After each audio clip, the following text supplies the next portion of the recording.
Happy Friday. Yeah. Woohoo. Oh, I need to get my windows open over Have any here. of you guys been using that app called House Party? No. Tell us more. I know. Hilarious. There's a party? It's called House Party, and the kids have been using it. So my friends and I, we get together on House Party now. It's hilarious. We'll have to check that out. That's awesome. What's unique about it? What does it do? Well, you can get on your phone and just you can see everyone's face on it, and it's just like it's almost like Zoom, but it's on your phone. Cool. And you can draw pictures, and it's hilarious. There's little features on it that are fun to use. Cool. All right, now I got to look it up, Robert. I know, right? So Alex and I did our first virtual listing presentation yesterday. How'd it go? Did you use a background? No, we didn't use a background, but I figured out how to do that, obviously. Thank you to your help. You're welcome. I got my lovely green screen so my eyes aren't funky anymore.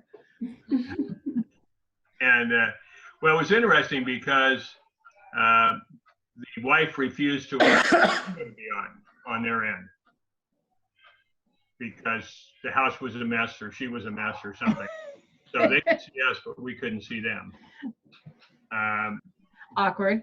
But the result is they said, obviously, we have to at some point see the house before we can finalize the price. And basically said, so how soon can you get here?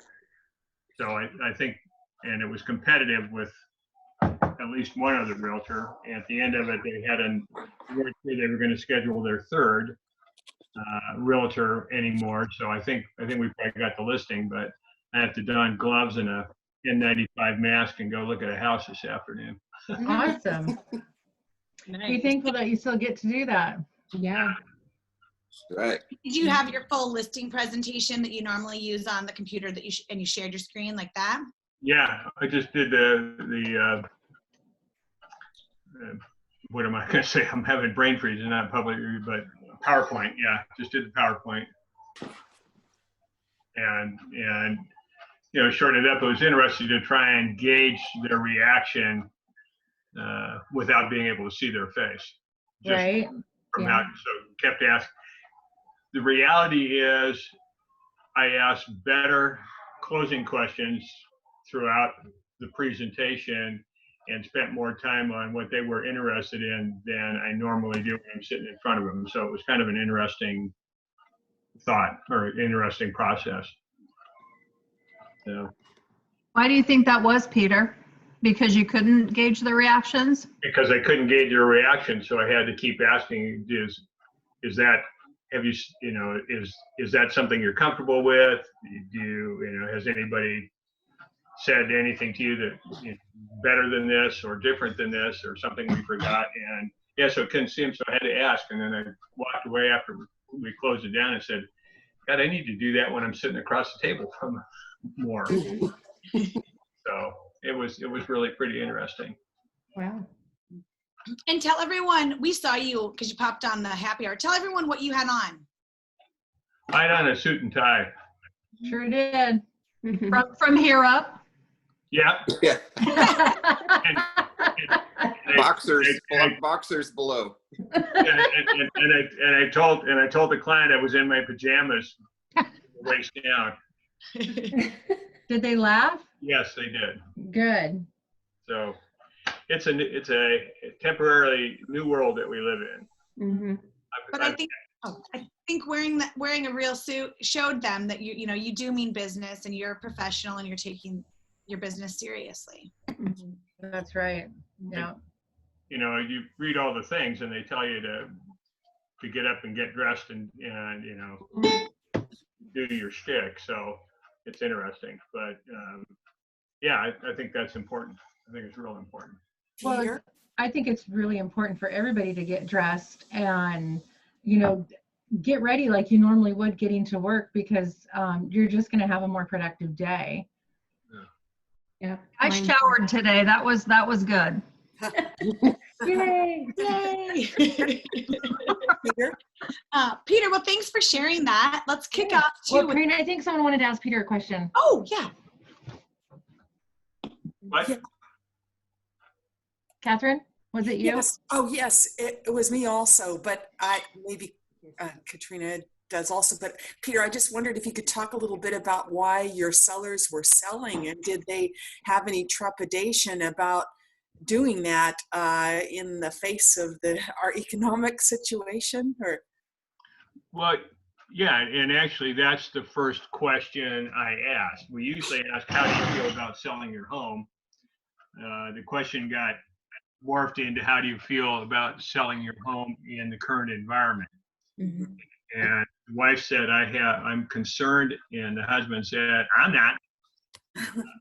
And so we went through and said, how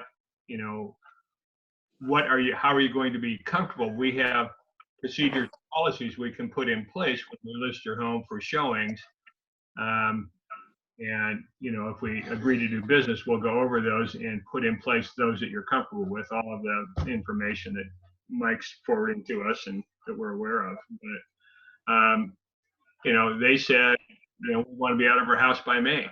We're moving to Utah. That's where our kids and grandkids are. And we've got a house picked out there and we want to go. So, I don't, just like it's obviously not like 2008, other than the dip in the market, but people buy and sell homes under every condition because they need to. So we just have to find those people that are needing to or wanting to. So to answer your question, Catherine, they're split 50-50 between the couple. And when I go and see the house today, she's at high risk. She's an older person. I'm wearing gloves and a mask, and it's for their benefit as much as mine. So we'll go through and do that, and we'll hopefully just get the first 4 pages of the listing signed and do the rest electronically. Everything other than that, just make it real quick. But stager's still willing to go. Photographer's going. The stager will go over and meet with them, and so it's just checking first, see how they want to handle it, and of course how I want to handle it too, because I'm in that group, being 40 something now. Yeah. How did you get your hands on a mask, an N95 mask? I ordered it from Amazon on coronavirus day 2. And it paid an exorbitant amount of money for equivalent of, I think I got 10 masks for $150 Ooh. for a Yeah. $2 mask. But, that's one for every adult in my family should we need it. So that's it. I had gloves left over from doing photography. So we got a few of those, but not many. Peter, I'm going to use your comments to segue into a thread that I had yesterday with someone. So we have a single person that's in my age group that has been wanting to put her home on the market, and she, kind of gets hot and cold and hot and cold. So we've just been sitting tight, waiting, for her to get to the right temperature. And so I texted her yesterday and I said, hey, you might want to think about coming on the market right now, because this may be the last best window to get top dollar on your house. The concern being, if the virus, really takes hold and it lasts a while, there's going to be, pressure on pricing for the limited number of people that are out there looking. And with all the money that the Fed is spending right now to keep everybody, afloat, it's going to put pressure on rates going up. And so I used the conversation with her that, Peter, you've said this a number of times, I think I've said it, and that was, I said, here's the thing. If you wait until prices are lower and rates are higher, just keep this in mind. A 1% change in interest rates i.e. the difference between 4 and 5, changes what you could afford by 10% on the price of the house, i.e. 500 down to 450. And so right now, yeah, you might be buying something where the price comes down a little bit, but the elixir, the gasoline, we're probably very near, if not at the bottom of the lowest rates in our lifetimes. And Peter, I believe you so, have a great graphic on that. yeah, there was one that was put up for us, I think on, at least I've seen one on the history of mortgage rates. Peter And has so- one that he created in his presentation. Peter has one. How far back does it go? On interest rates, Yeah. back to where it was 18%, 17%. And the buying power one. Say what? Your buying power. Oh yeah, then one. the slide that I use, let me pull it up. Give me a second here.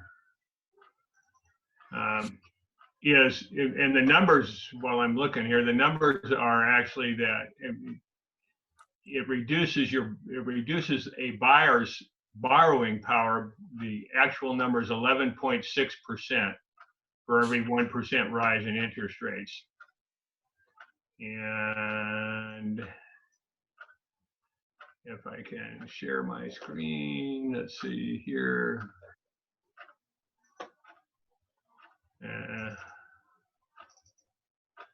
That's the slide I use. And basically, can you see it? Yeah. I just assuming that prices don't even change. So what it says that if at 3.5% we're going to put 20% down, qualified to borrow $320,000 for a $400,000 house. When it hits 4.5%, you're only qualified to borrow $281,600. So it goes down, and if prices come down, they're probably not going to come down at 12% as quickly, and they're actually right now still going up. So the gap between what you could afford to buy, and this goes, and I use this for sellers because I'm talking about the buyer pool. If the interest rates go up, your buyer pool shrinks by 12% every 1% rise in mortgage rates, if that makes sense. Yeah. So the way that conversation went was, she said, what's the price that you would recommend coming in at? And I said, the price that I gave you when we last talked, which was the end of January. And so I told her I'd go pull the file. I have the file. I'd pull it and call her back. But I think she's going to come on the market soon for that reason. So, this conversation about the impact of price and mortgage rates is pretty significant for anybody. I mean, if you think about the buying groups, if they just want to sell and move out of Oregon, this is going to get them the highest price right now. If they want to sell and buy something else, then the interest rates become really, really, really important because it can keep their payments down. So I think we have to become masters at those conversations with buyers and sellers that we're talking to. Yeah, that's great. Thanks for sharing that slide, Peter, too, because that is really impactful if people are working with buyers who are asking if they should stop looking right now, right? I can send that graph to anybody who wants it. Peter, Catherine asked if you would be willing to share it on our Facebook page. If I can figure out how to do that, yeah. I'll talk to you after the meeting, Peter. Sorry. Another thing Peter brought up too was using the information, all that information that Mike sent out yesterday for all of us. Thank you, Mike. Not dumping it all on his client, right? So you need to be aware of all those things, what options are out there. But if you just start dumping all those on your clients, that might be a lot. So, Mike, do you want to add anything about any of those documents and their intended use?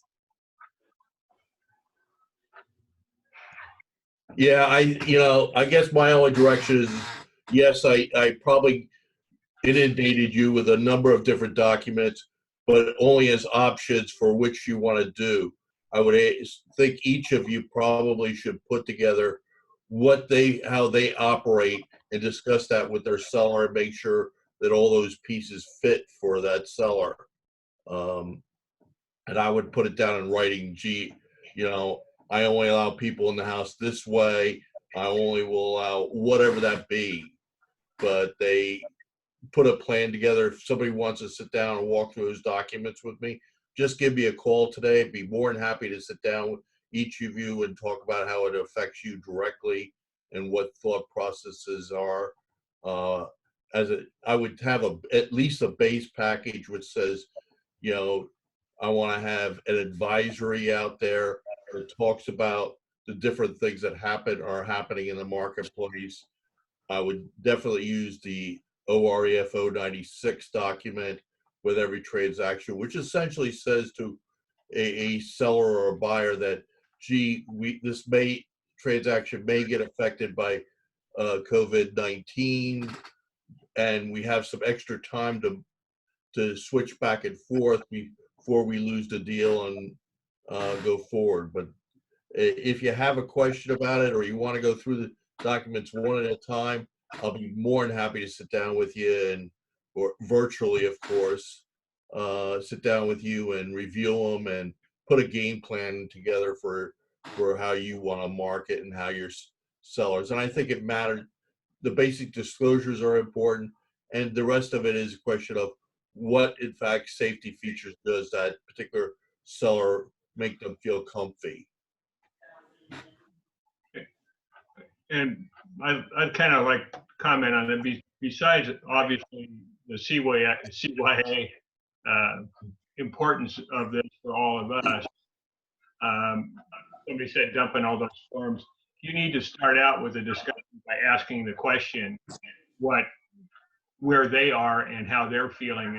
That needs to dictate how deep into the stuff you go, at least initially. Once you're under contract with them, I'm just telling them that we have all kinds of procedures that we can invoke and policies that we can invoke for showing your home, but it's a day-to-day thing. So when we're ready to go on the market, not only will we review pricing, but we'll review those procedures and policies and put those in place so that you're comfortable. And so not just, I wouldn't recommend starting out saying, well, here's what we're going to do. I tried that with Alex, it didn't work. But yeah, just as a test. So we need to have them in place, but we need to make sure that it's client oriented with obviously with a baseline that these are the minimum stuff that we require to be safe for us. Yeah, and each listing might have a slightly different set of circumstances, right? We have a vacant home coming up. I talked a little bit about it before. It'll probably come on the market Monday or Tuesday, hopefully. And, that's a different set of showing instructions than maybe an older couple that says, well, you can come in and do a Matterport, but then no one else is going to show the home. And then, offers might be accepted subject to, a final interior inspection. So we have the one that I have that's going to be coming up actually sale failed a few weeks back, and the owners were in the process of moving out, so it was pretty emotionally charged. And once they were out, we could see that the hardwood floors needed to be refinished, and so they've agreed to do that. They've agreed to finish the hardwood floors, and so we'll be coming online using Matterport, trying to pre-qualify some of the buyers that go through. It's vacant, so I'm going to have all the realtors text before showing so we know who's going through it. We're going to use that questionnaire that's been put out for all of us so we have an understanding of whether someone's been sick or not. And Marcella's putting the finishing touches on a neighborhood letter that we're going to mail out to the immediate neighborhood. I'm not going to open it up. I think I'm just going to mail it to this street and in kind of the immediate area where people will see the sign. I don't think I want to invite any more controversy with anyone else that might feel passionate that we should all be sitting home. So that's one way to do it. That's great, Dwight. And I know a lot of our agents are looking forward to you sharing that letter, you and Marcelo, once you guys get that out. So Yeah. So they can do that too. I have a little, Josh from Academy couldn't be on the call, but he sent me a message that says, I asked him about delays and things that they're experiencing. And he said, delays right now in the mortgage industry right now are typically caused by the appraisals. But as far as Academy, their underwriting and processing all continue to still be efficient, and moving their purchases is their priority. So helping to ensure that the transactions don't experience delays. But yeah, and they're being proactive now, locking in every rate for 60 days, just in case there are delays. And it would be important to start using probably that addendum that just covers you in case there's delays. But it is not required. Who else had something good or a success with their business happen in the last couple of days? Either an appointment, a showing, conversations with customers.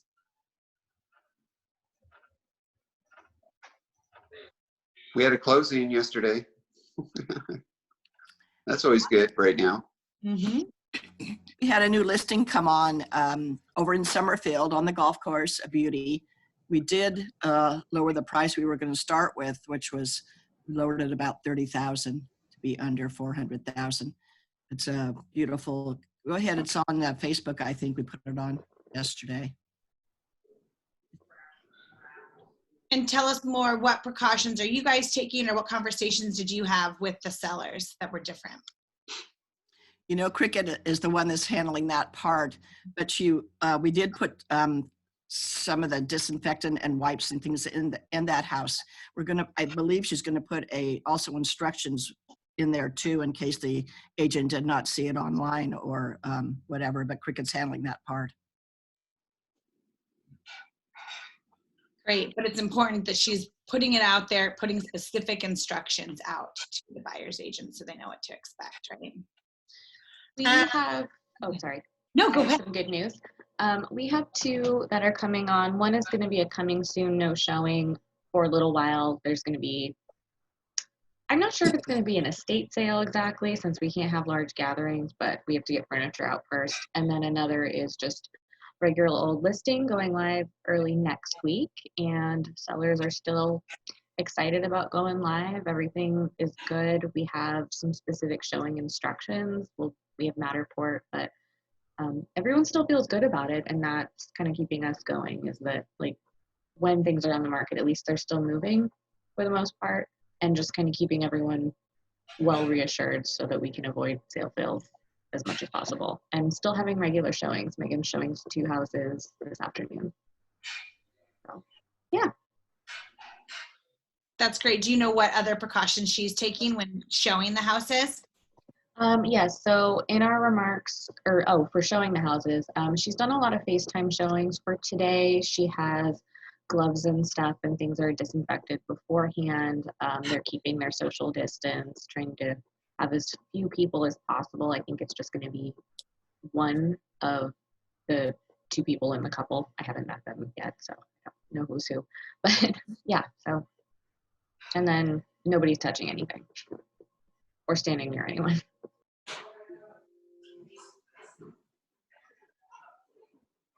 That's great. And then Beth chimed in the chat and said that she would recommend using the CBS code so the agents don't go in. Beth, do you want to elaborate on that real quick?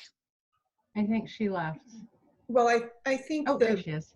I was referring to Dwight's remarks that it's a text first before showing, but a lot of agents see that it's vacant and just go, or text after they're there.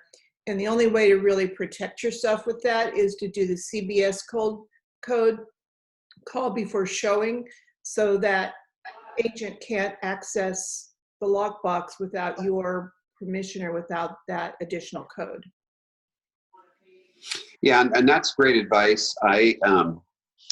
On this one, I'm going to err on the side that people will text. If they don't, we're going to have a note on the door. We're going to have a garbage can with a foot pedal right outside the door.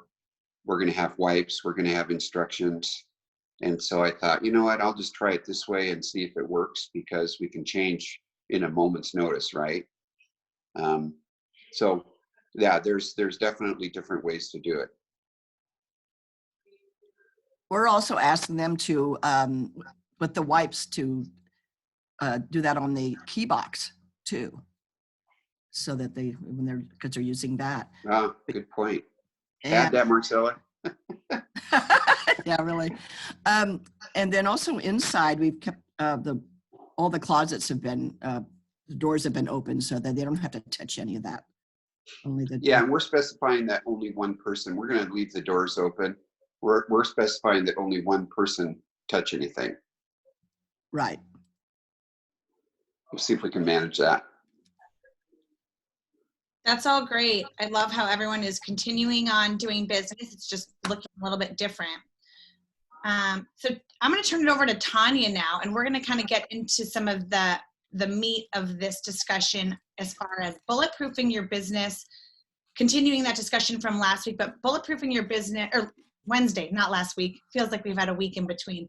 Bulletproofing your business on the other side of this, the things that you could be doing now to make sure that when things get back to normal, you still have business to do and you've been keeping on with your activities, not just saving the transactions you're in. So. First off, I see Alex is in the office. Yeah, I was going to say, Alex is in the office. He's like wandering the halls. I know. I gotta get the mail. You gotta get the mail? Yeah. It was the barn door that gave it away, the barn doors. There was a ceiling, actually. Yeah. So first and foremost, the most important thing that we all can be doing, and I know we've kind of talked about this briefly before, but is working on our database, working on our pipeline, reaching out to our clients,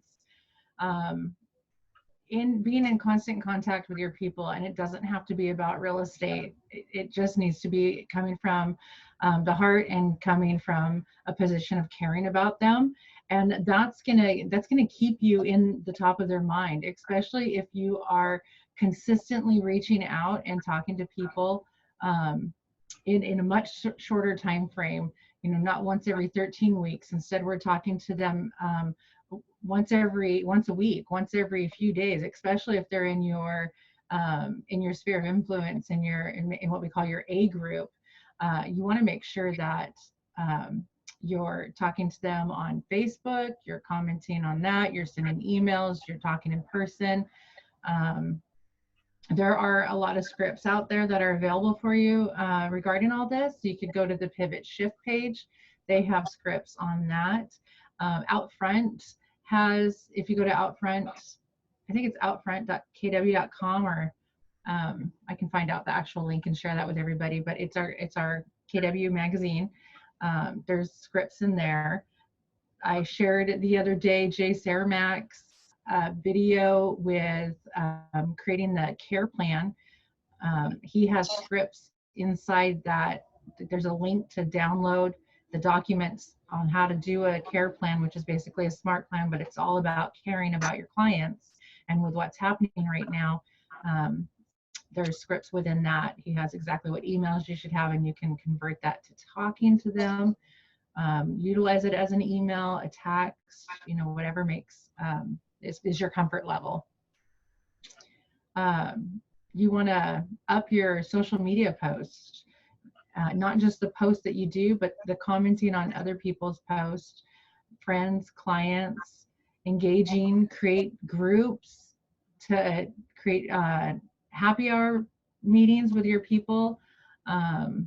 Anything just to stay engaged. Like Robert was saying, his kids are using what app was it, Robert? House Party. House Party. How do I not remember that? My daughter actually gets on Monday, Wednesday, and Fridays at noon with her teachers created a Zoom classroom, And for 1 hour, they all get on there and she just lets the kids talk to each other.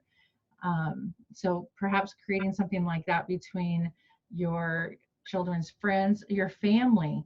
Try to get together with all of your family in one Zoom group, or, you know, a Facebook Live or whatever phone you have, if you can get everybody to talk to each other on that, or the House Party app.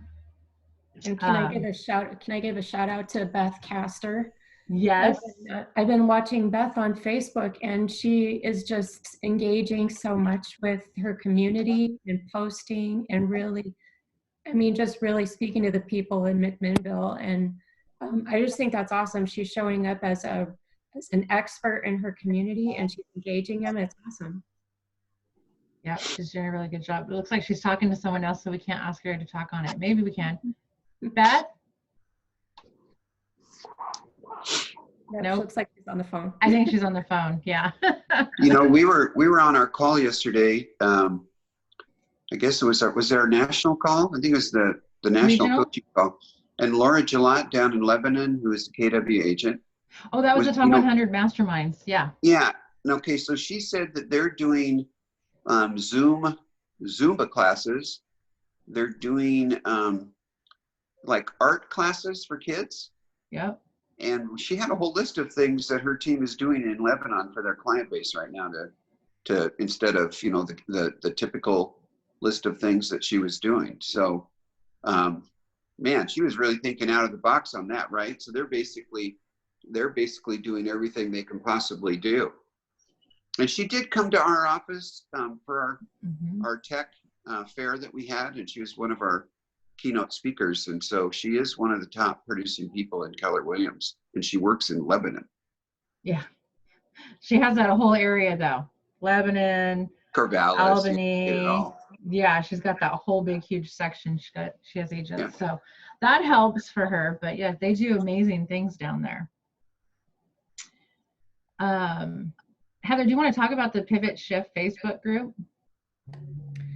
Sure. I've been I probably invited a whole bunch of you to join it. I've been reading the posts and getting all the information.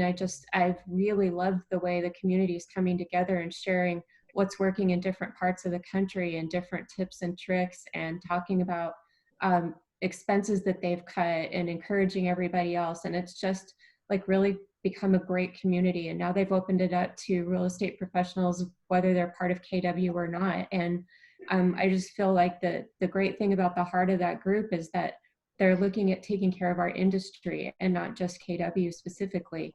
And so, I mean, anybody that you're engaged with out there that's not with KW, invite them to be part of it, because they need this input. I mean, some of them, their companies aren't doing this. So this is a really great way to kind of help take care of them. By the way, just to dovetail on that, the staff and I were talking about this.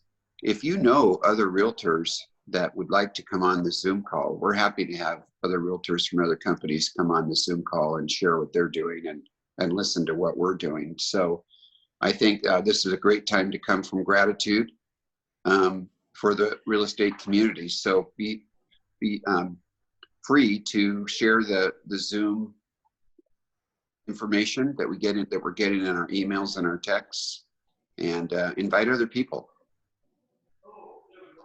Yeah, absolutely.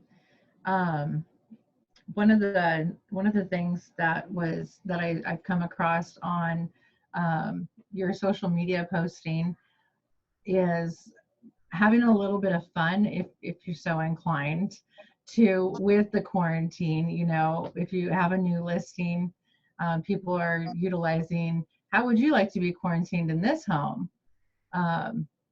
Maybe you might want to do that. Maybe you might not. You know, it all depends on, Peter, it sounds like something you would post.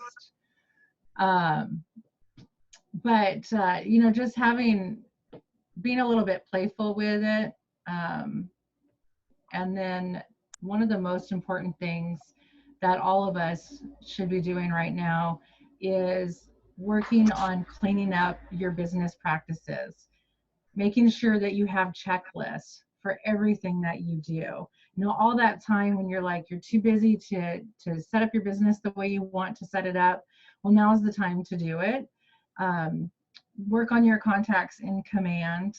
I just shared an email from Scott Lowy Marketing Suite that they sent out to me, reiterating everything that they can help everybody do inside of Command, and and how they're available for us. And it's just like this long list, and you can go to multiple places. Our passcode is our Market Center number. It's 575. Every single agent in the Market Center has access to this. We pay for it. You want to really work on tagging your contacts, because then you can easily separate them for certain emails or certain plans. And then the other thing you want to do is work on your smart plans. There's probably about 12 smart plans currently in there. You can create your own from scratch. You don't have to use just the ones that they have. A great place to go get other smart plans, if you're not sure what to do or how you'd want to set that up, is go to your mykw.kw.com. In the e-edge part of it, they have drip plans in there. Copy the drip plans. Utilize what you want. There's emails, there's texts, there's pictures, there's postcards. One of the things that you can do for mailers is connecting through Command. They have real mailers.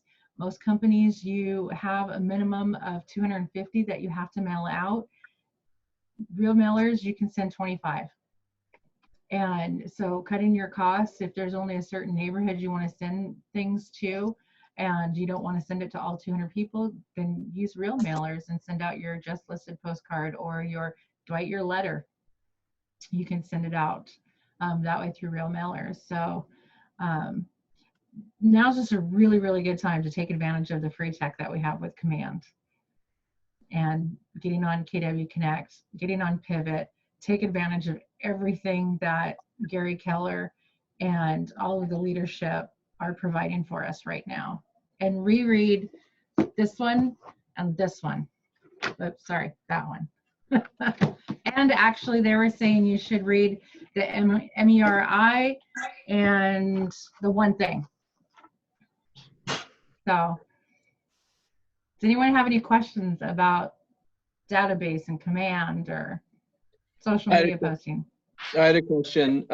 I was under the impression that there was somewhere in Command, there was like a library of campaigns, not just those 10, I think there were 10.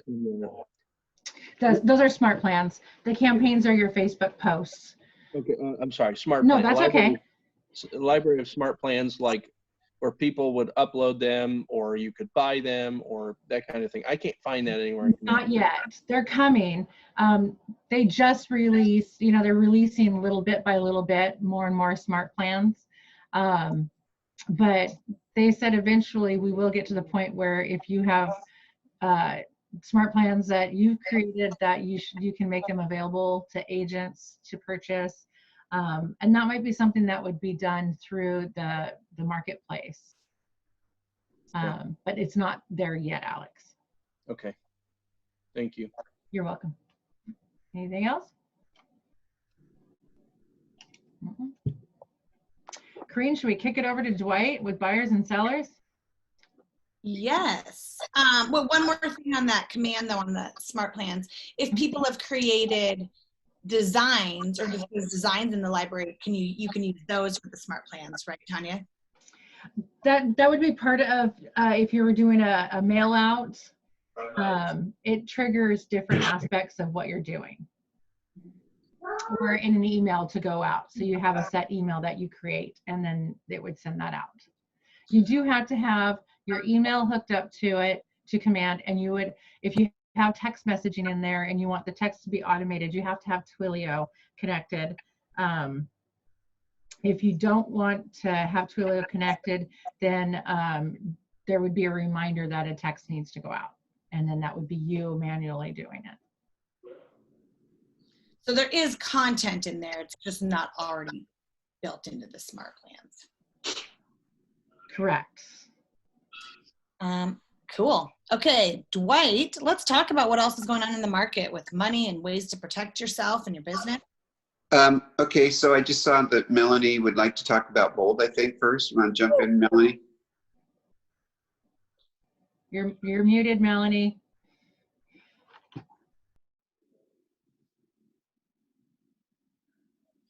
Sorry. Hi.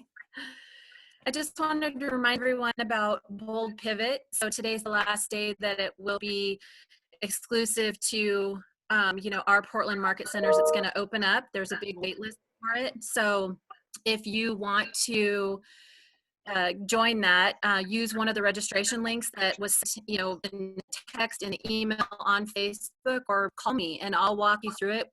You do have to pay at the time of registration to complete it, but I'm happy to walk through that with you.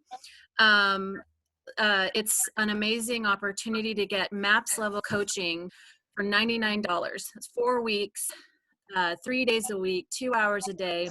It really breaks down. I did the math, $4.12 an hour, less than a Starbucks. So this is the time that you could be utilizing this valuable information to build your business. And it's going to be, market of the moment information scripts. So they're redesigning it and creating it to be what you need it to be today. So I would really encourage everyone to go ahead and register today to save your spot. All right, thanks, Melanie. The key there is market of the moment, right? So you're going to have contributions from people around the country that are funneled into Bold. And then Bold is going to be having conversations about those with us, how people are doing business, the things they're saying. And this would include prices going up, prices going down, interest rates going one way or the other. So this might be the most timely, certainly the best value we've ever seen for Bold. And the cool thing is you're going to get literally probably up to the day information on how people are doing things from other groups. Okay, I am talking about the section where we're trying to basically protect our deals. And so I'll talk about a few things that I have on a list. I'm happy to leave spaces in between if anyone wants to jump in. I would say, in my case, I'll just start with one I have right now. We had it sold, $1,000,001, buyers walked away. They had the home inspection done. At the same time, my owners were moving out. We realized the hardwood floors had faded. So we needed to do some touch-up painting, some filling of some of the hangers for the artwork and pictures, and then the floors, which should just about be done. I called the other realtor and said, hey, would the buyers that just walked away release their home inspection to us? Because I wanted to take a look at it to see if there's anything I should be doing in the crawl space, in particular, the attic, the breaker box, basic things that I'm thinking, okay, I would really, really, really like to get these done just in case the governor comes out and says that all of these real estate activities are no longer under the essential umbrella. They become under the non-essential umbrella. And then it's going to be really difficult to get these activities done. So my owners have been great. And, we're getting that work done right now. And then we're going to move into some of the home inspection items. I'm not going to wait to list the house. I'm just going to list the house and we'll call contractors and get this work done. So I think I'm hoping that the situation comes up where we get an offer and we can send them copies of receipts and we can send them the inspection and we can send them photos of when the things are done. And they may say, yeah, this is good. We're totally happy. We're not going to do any more inspections. So I think that is really important if you want to ensure or at least raise the odds that you're going to get something sold and possibly get it closed, right when this is ultimately lifted and we're all through it. So to me, any activities that you can do that position yourself as the first movers when this is done. Maybe it's May, maybe it's end of the month in April, we don't know. But anything you can do that you can have people positioned to be the first movers, i.e. you have offers, you have backup offers, they're solid, and they're waiting for a final inspection. And as soon as it's lifted, within 2 or 3 days, you know if you have a buyer or not. That beats putting it on the market and starting from scratch at that time. Another good one is be very, very careful about all the language that you're using in your sale agreement, particularly around earnest money and refunding earnest money. Be careful to use these COVID addendums that talk about automatic extensions if someone has an issue or if the state does something that delays closing. Try and keep the buyers engaged. It's easier to have that signed if an offer is accepted. So there's an understanding if they put a moratorium on our activities in a week or 2 or 3, then it will be to at that time say, hey, there's this really cool addendum that we can use. Let's use this as a part of the transaction. And now the buyer is having second thoughts. So I would strongly recommend having those signed right when a deal goes under contract. Anyone else have any thoughts on those points?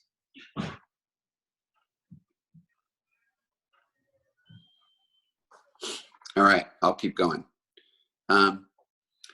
There's a recommendation that's coming through MAPS to change the sequence of your transaction.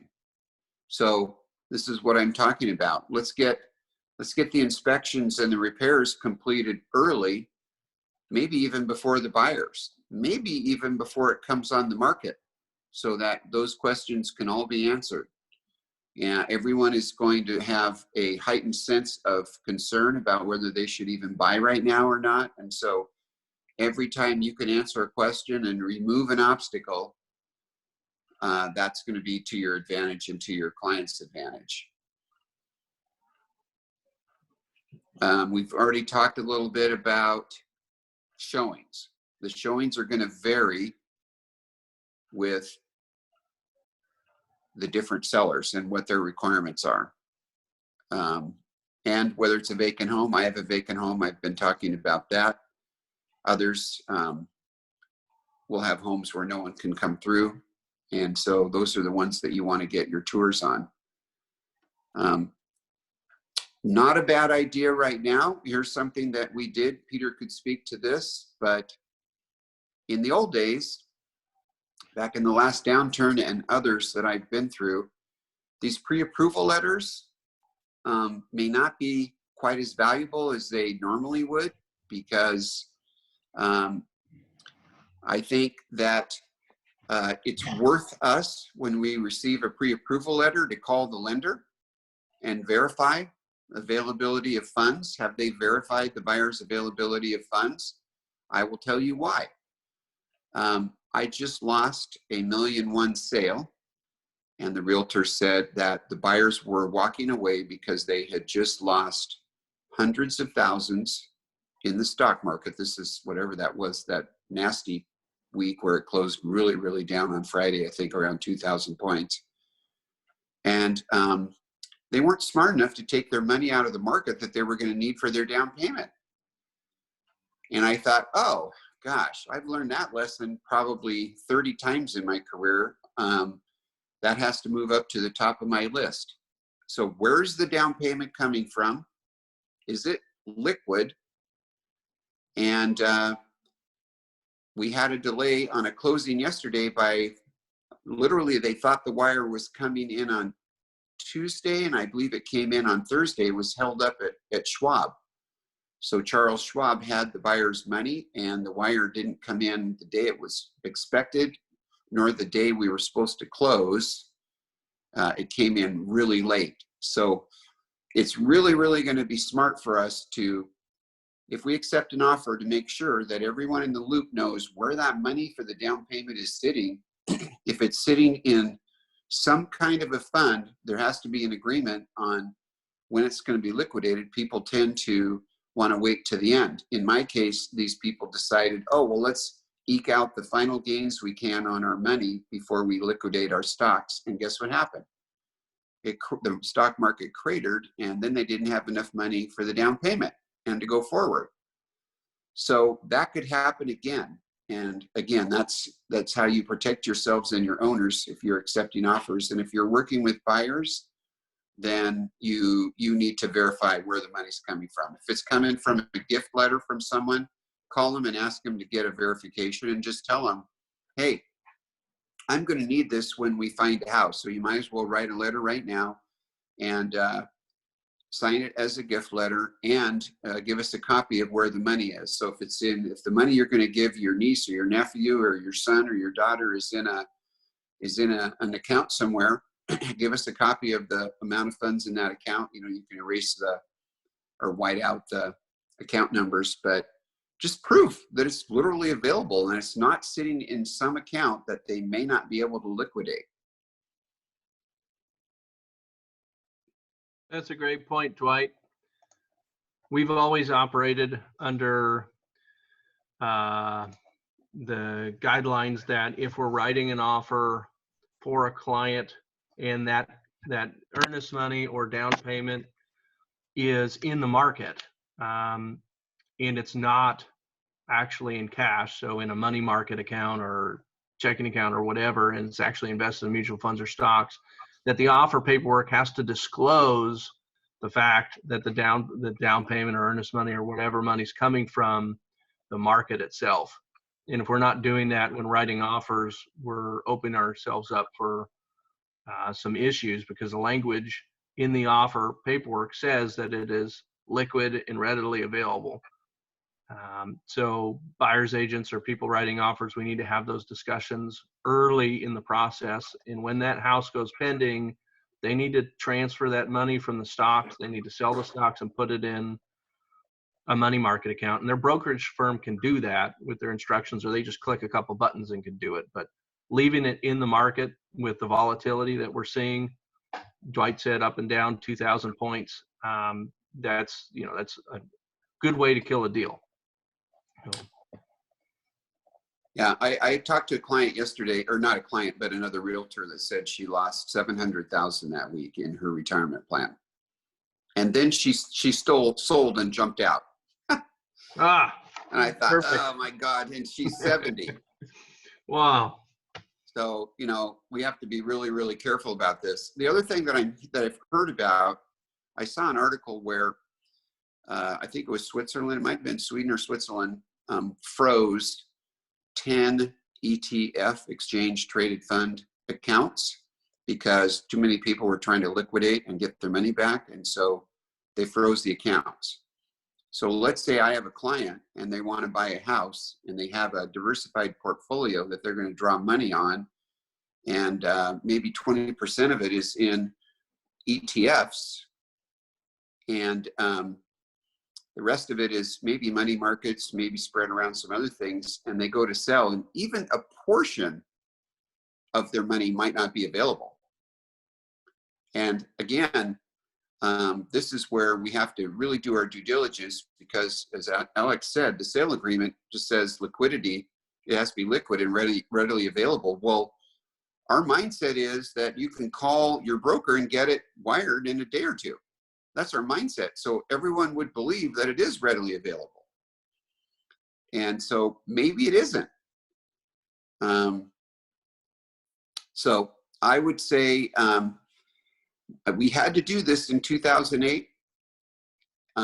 Here's another tip that comes to mind.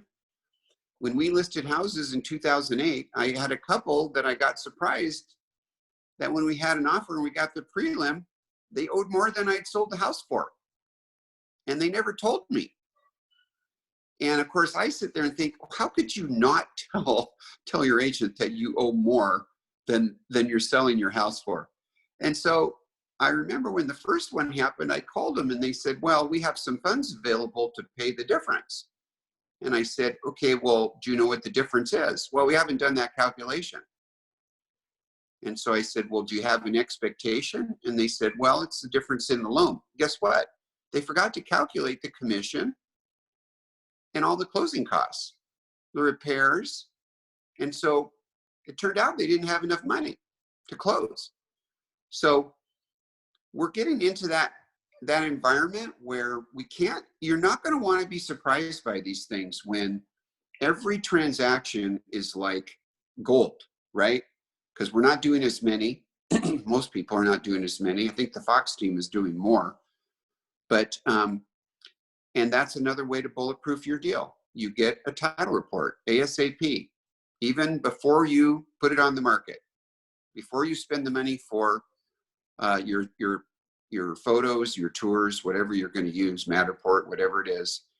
You just call the title company and say, send me a prelim. I want to see what's going on this property.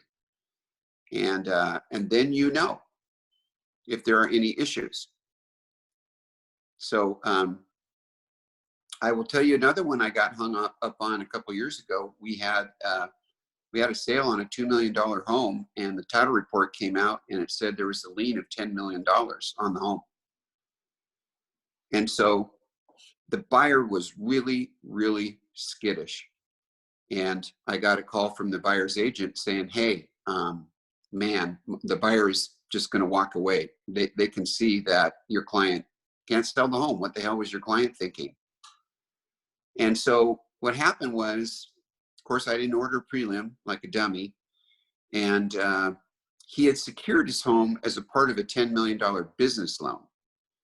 So it didn't say that in the prelim, that, there's not that much detail. So he had to literally go back to the lender that had the loan to get this part of the collateral released, which he was able to do. But we lost this sale. And remember, when buyers get into this kind of thing, they don't necessarily know these things. So when they see prelims that have massive debt on them potentially, that's a window to walk away. You're just giving them an excuse to walk away. So I guess point number 2 is order prelims ASAP if you're listing houses, so that you don't get surprised with easements, HOA stuff, anything really. It'll show up on the prelim if you have to worry about it.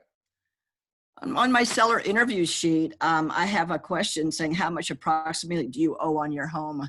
So you can get kind of an idea there, but then like you said, you should go check anyway, I think, with the title company.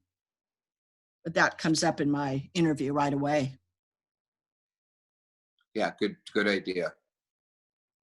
Assuming they have any idea in reality. We always ask to see their mortgage statement. Well, yeah, for sure.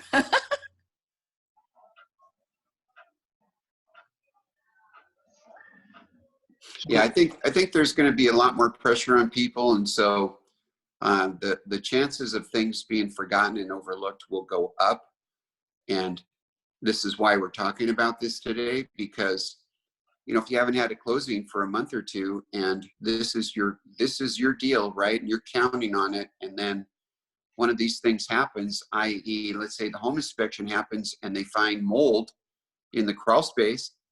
Has anyone in this call lost a deal by having mold in a house? I've lost deals by having sump pumps. We just did, actually, on a house in Hillsborough. People walked away when they heard there was a sump pump. They didn't even do the inspection. It was disclosed on the property disclosure. And so these are the things we have to be super, super careful about. Remember that you can get that Gordon at Amerispec said he would do a cursory inspection for like $150, $200, whatever he's going to charge today, where they'll go out to a house and they'll go through the crawl space, they'll go through the attic. They're not going to do a full-blown report, but they'll say, hey, you got mold down at that end, or there's standing water in the middle, or you've got 2 posts that aren't sitting on piers, or you've got a dead raccoon carcass at one end, or whatever, all these things we see that I've run into lately. So this is another good thing that I think we should be doing on every listing. Before we run out of time, when does Bold start, Melanie? May 5th through the 28th, Tuesday, Wednesday, Thursday, 12 to 2. Thank you. You're welcome. Who's signing up or has signed up for Bold? it's not that much of a time commitment, and I think it'll be a great way to stay in touch. Thanks everyone for sharing all the good thoughts today, and Dwight, all the different precautions and things we can do to save our deals, keep our deals, and then keep moving forward and staying safe. And these calls are really great to hear all the collaboration. The best part about these is hearing from all of you. Hey, can I share one more thing before you Yeah. call it a day? Yeah. Just because this stuff, the next phone call, anyone might need it. So I have a closing coming up next week. The owners have moved to California, and they still have things in the house. The husband and the wife both got sick 2 weeks ago. He basically was sniffles and a few coughs, and she ended up in the hospital, got dehydrated, ended up in the hospital where she was diagnosed with coronavirus. And so they kept her overnight. They gave her some fluids. They sent her home. She was feeling really, really good, but now she's not feeling really, really good. So the latest plan is he's flying in to get the house packed up this weekend and Monday and Tuesday. And she just texted me yesterday, she's not signing. And she said, I'm not signing until I have one last chance to fly up there and go through the home. So that's what I get to deal with today, because she's at home feeling like she probably doesn't want to do anything because she's seriously ill with corona. And so what I did was I called the title company and I said, okay, let's get an appointment for the husband. And here's the buyer, here's her address down there. Line up a notary. Let's get the closing papers done. Let's get all the logistics, because if she says that she's willing to sign, I want to have somebody at her door within 3 hours, because if she continues to deteriorate, we may not have a closing. And so that's what I did this morning and last night. And so anyway, there's another solution, and that is directly impacted by Corona right now. Thank you for sharing that. And if anyone has a situation that is unusual that comes up, call Dwight, call Peter, to brainstorm different ideas. Call Peter. Call Alex. Call Alex, call everyone. But that's the benefit of all these great veterans at our company who've gone through downturns. You might have to be a little more creative than you normally would be to solve some of these problems, but reach out to the people who have some good ideas. So I hope everyone stays safe and healthy this weekend. And if you are doing listings or flyers, take the extra precautions for yourself too. Thank you. Thank you, bye everybody. Bye. Thanks, Cam. Bye. Next time, say something, Cam, you chicken.